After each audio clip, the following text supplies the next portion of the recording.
Hello everyone, welcome again to MKS Biovision. Today our topic of discussion is human karyotype. Karyotype is nothing but it is photograph or the diagram of chromosome which are chromosomes which are arranged in a specific order. So let us define it. Human karyotype. Morphological study of metaphase chromosome is called karyotype.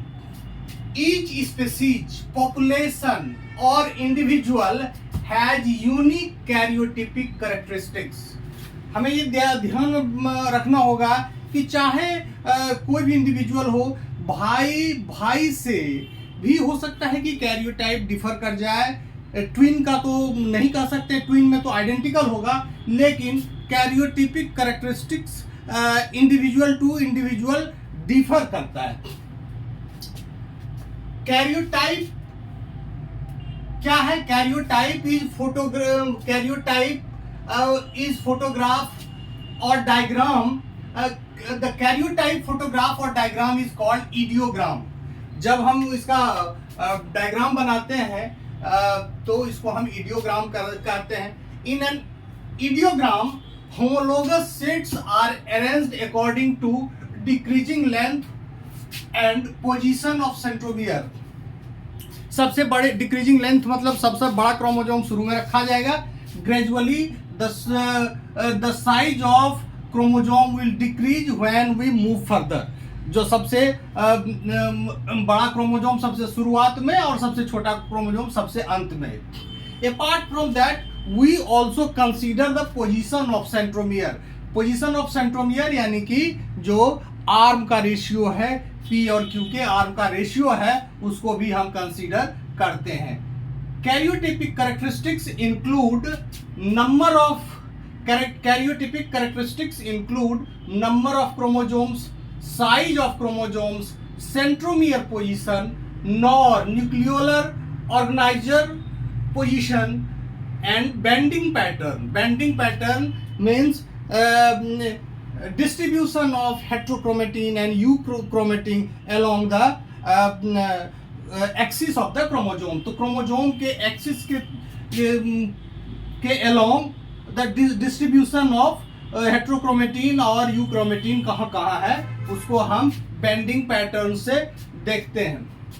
अब ये nor क्या है? Nor क्या? Nuclear organiser position. यानी कि कुछ जब cell division complete होता है और न्यूक्लियर मेम्ब्रेन बन जाता है, तब न्यूक्लियस का फॉर्मेशन होता है. और न्यूक्लियस के फॉर्मेशन सभी के लिए कुछ खास जगह होता है जहां से न्यूक्लियोलस का ऑर्गेनाइजेशन होता है. जैसे ह्यूमन बीइंग में यदि देखा जाए, ये जो सेकेंडरी कंस्ट्रक्शन है दैट इज कॉल्ड नॉर. इसको ही हम नॉर कहते हैं, नॉर, न्यूक्लियोलर ऑर्गेनाइजर रीजन.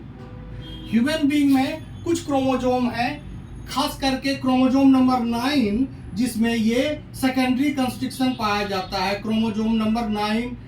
तो ये सेकेंडरी कंस्ट्रक्शन के बाद जो रिमेनिंग पार्ट है क्रोमोसोम का दैट इज कॉल्ड सैटेलाइट. तो हम देखते हैं ये मेटाफेज का क्रोमोसोम है. इसमें 2 क्रोमेटिड्स हैं और हर क्रोमेटिड्स में अपना अलग अलग डीएनए फिलामेंट है. और ये जो टर्मिनल पार्ट है ये टेलोमियर है. Centromere is called primary constriction. Centromere क्या है? प्राइमरी कंस्ट्रक्शन कहा जाता है. ये परमानेंट हेट्रोक्रोमेटिक रीजन होता है, यानी कि ये चाहे सेल एक्टिव हो या साइलेंट हो, इनएक्टिव हो, this particular region, centromeric region, the DNA sequence present in the centromeric region is always inactive. There is no functional gene located in the centromeric region of the chromosome. तो अब देखते हैं कि आखिर ये karyotype की शुरुआत कहां से हुई. पहला कैरियोटाइप किसने बनाया? तो so far as human being concerned, हम लोगों को क्या पढ़ना है? कैरियोटाइप तो हर स्पीशीज का हम बना सकते हैं, हर इंडिविजुअल का बना सकते हैं, लेकिन हम लोगों को ह्यूमन कैरियोटाइप के बारे में पढ़ना है. तो ह्यूमन कैरियोटाइप में हम जानते हैं there are 23 pairs of chromosome. These chromosomes are represented, the pictorial representation of all the chromosomes, all the human chromosomes is called ideogram. So for the first time, Tijo and Levin in the year 1956 prepared first ideogram of human karyotype. According to it, the first chromosome is the largest chromosome. Obviously decreasing order में रखना है तो सबसे पहला chromosome बड़ा ही होगा.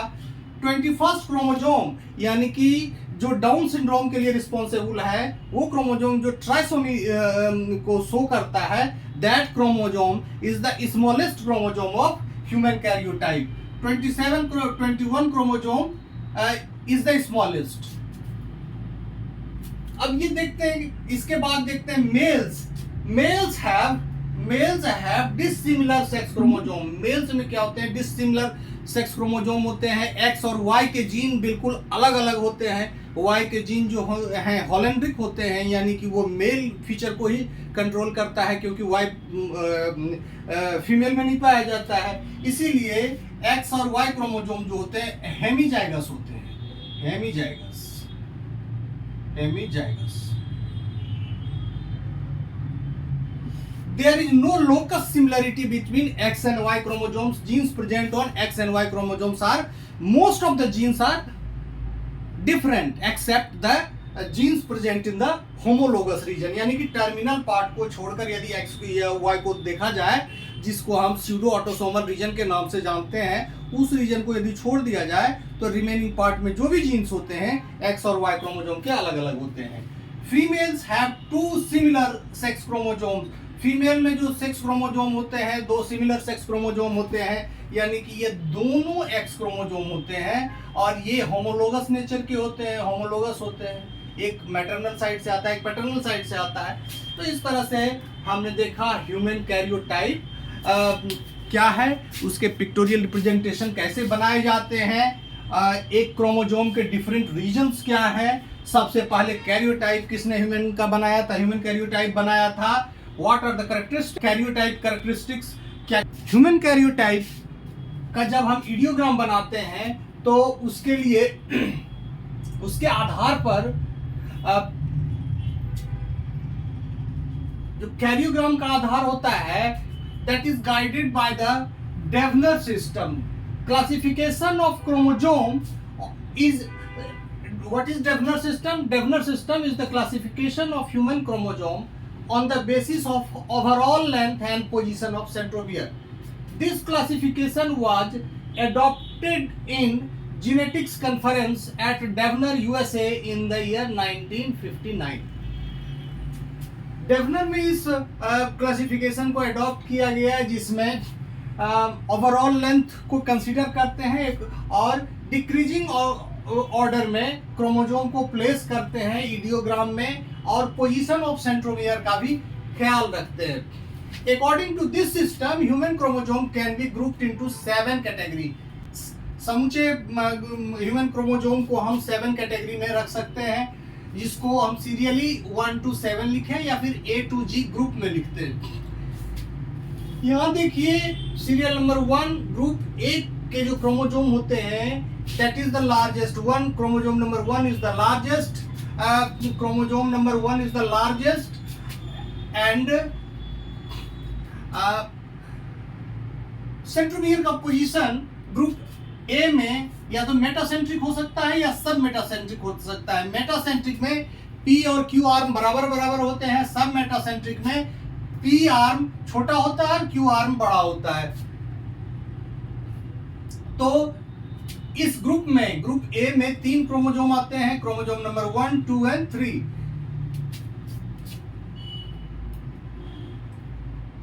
Group B के chromosome, सारे के सारे क्रोमोसोम सब मेटासेंट्रिक होते हैं. इसमें 2 क्रोमोसोम आते हैं 4 और 5.